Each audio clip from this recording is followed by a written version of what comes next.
वासियों की ओर से, पूर्वी उत्तर प्रदेश वासियों की ओर से आदरणीय राष्ट्रपति जी का हृदय से स्वागत करता हूं, अभिनंदन करता हूं। ये हमारे लिए अत्यंत गौरव का विषय है कि आदरणीय राष्ट्रपति जी ने कल गोरखपुर एम्स के पहले दीक्षांत समारोह में सहभागिता देकर के वहां से निकलने वाले चिकित्सकों को अपना सानिध्य देकर के उन्हें व्यवहारिक जीवन में कैसे कार्य करना है, इसके लिए अपना मार्गदर्शन दिया। और आज गोरखपुर के इस ग्रामीण भटड़ क्षेत्र में आदरणीय राष्ट्रपति जी का सानिध्य न केवल यहां के स्थानीय नागरिकों को, बल्कि हमारे यहां पर पूर्वी उत्तर प्रदेश के अलग अलग क्षेत्रों से जो उपस्थिति हुई है, उन सबके साथ साथ पूरे उत्तर प्रदेश को उनका मार्गदर्शन इस लोकार्पण कार्यक्रम में प्राप्त होने वाला है। इस अवसर पर आदरणीय राष्ट्रपति जी का मैं हृदय से अभिनंदन करता हूं, स्वागत करता हूं। यह हमारे लिए अत्यंत गौरव का विषय है कि आज के इस समारोह में अति विशिष्ट अतिथि के रूप में प्रदेश की आदरणीय राज्यपाल माननीय श्री आनंदीबेन पटेल जी का आशीर्वाद और मार्गदर्शन हम सबको प्राप्त हो रहा है। मैं इस अवसर पर आप सभी उपस्थित जनों की ओर से, उत्तर प्रदेश सरकार की ओर से और पूर्वी उत्तर प्रदेश की जनता जनार्दन की ओर से आदरणीय राज्यपाल महोदया का भी हृदय से मैं स्वागत करता हूं, अभिनंदन करता हूं। समारोह में उपस्थित प्रदेश सरकार में मंत्रिमंडल के मेरे सहयोगी वरिष्ठ मंत्री श्री सूर्य प्रताप शाही जी, जल शक्ति मंत्री श्री स्वतंत्र देव सिंह जी, मत्स्य विभाग के मंत्री डॉक्टर संजय निषाद जी, आयुष विभाग के मंत्री डॉक्टर दयाशंकर मिश्रा दयालु जी,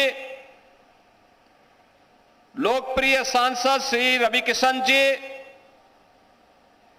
यहां के लोकप्रिय विधायक श्री महेंद्र पाल सिंह जी, पूर्वी उत्तर प्रदेश के हमारे सभी माननीय जनप्रतिनिधिगण, माननीय सांसद, माननीय विधायक, विधान परिषद के सदस्यगण, अन्य सम्मानित जनप्रतिनिधिगण, विश्वविद्यालय के कुलपति प्रोफेसर के रामचंद्र रेड्डी जी और उपस्थित सभी बहनों और भाइयों, आज का दिन इस पूरे क्षेत्र के लिए अत्यंत गौरवशाली क्षण है, जब देश की राष्ट्रपति जी के कर कमलों से जो हमारी ट्रेडिशनल मेडिसिन की विधा है, जो पारंपरिक हमारी आयुष की पद्धति है, उसके एक विश्वविद्यालय का लोकार्पण उनके कर कमलों से हो रहा है। बहनों और भाइयों, हम सब जानते हैं 2014 के पहले भारत की आरोग्यता की सुविधा को वैश्विक मान्यता जिस रूप में मिलनी चाहिए थी, नहीं मिल पाई थी।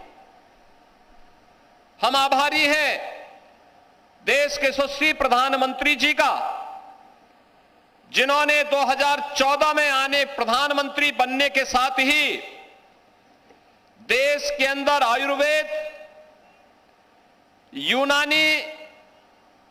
होम्योपैथ योग एंड नेचुरोपैथी, सिद्धा, इन सब को मिलाकर के भारत की ये अलग अलग और दुनिया के कुछ महत्वपूर्ण ट्रेडिशनल आरोग्यता की विधाओं को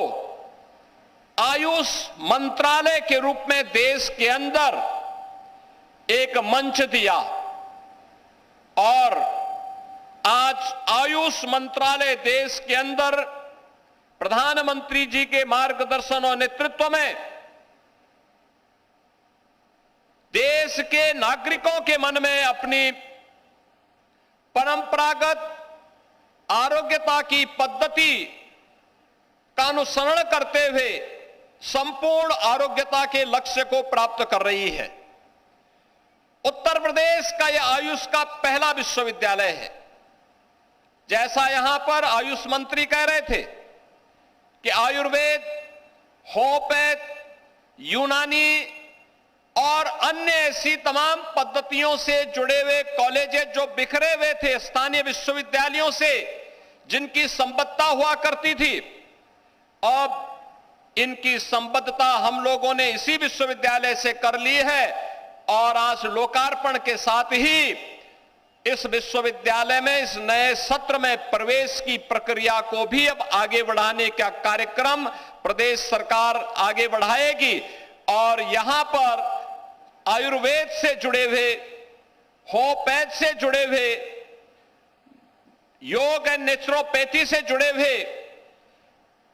सिद्धा पद्धति से जुड़ी हुई आरोग्यता की उस विधा का लाभ न केवल यहां के लोग कर पाएंगे बल्कि उसके रिसर्च एंड डेवलपमेंट के एक नए केंद्र के रूप में क्षेत्र या विकसित होकर के यहां के किसानों को, यहां के नौजवानों के लिए ट्रेडिशनल मेडिसिन में एक नई रोजगार की संभावनाओं को विकसित करने में भी इस विश्वविद्यालय की एक बड़ी भूमिका होगी। बहनों और भाइयों, गोरखपुर महायोगी भगवान गोरखनाथ की पावन धरा है और जब हम भारत की आयुष की पद्धति की बात करते हैं तो आयुर्वेद में रसशास्त्र और धातु विज्ञान का आविष्कार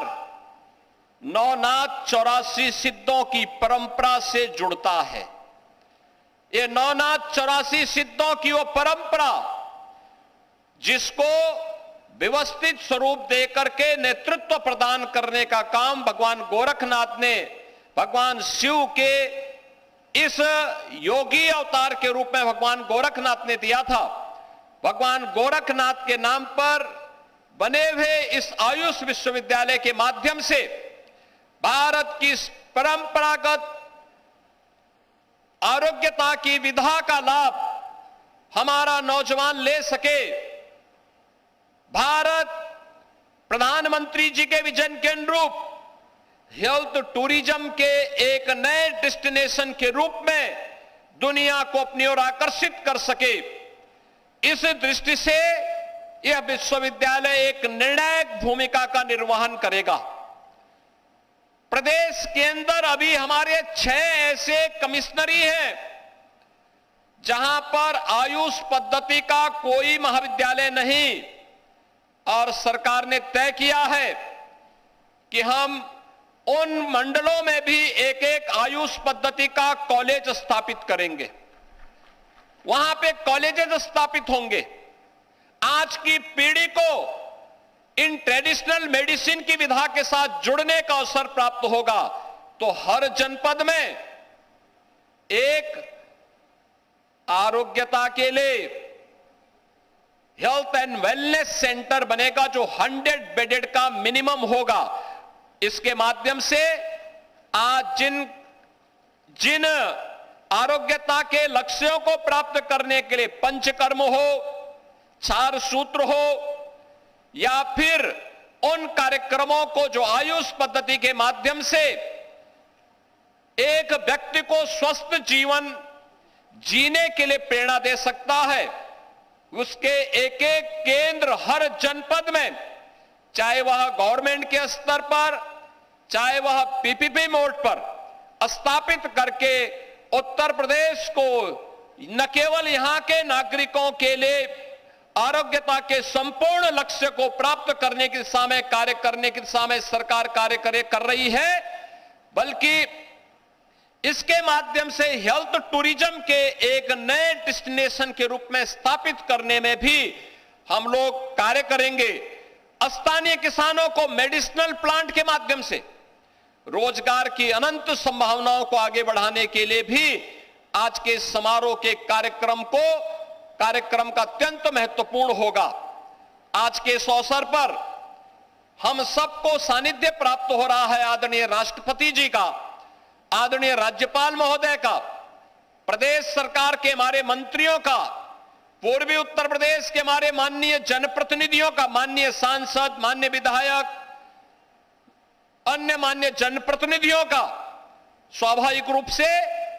हम इसके माध्यम से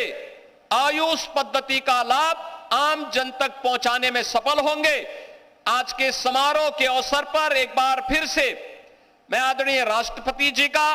आदरणीय राज्यपाल महोदय का हृदय से स्वागत और अभिनंदन करते हुए आयुष विश्वविद्यालय के लोकार्पण के अवसर पर आप सभी को, प्रदेशवासियों को हृदय से बधाई देता हूं, अपनी शुभकामनाएं देता हूं। धन्यवाद। जय हिंद।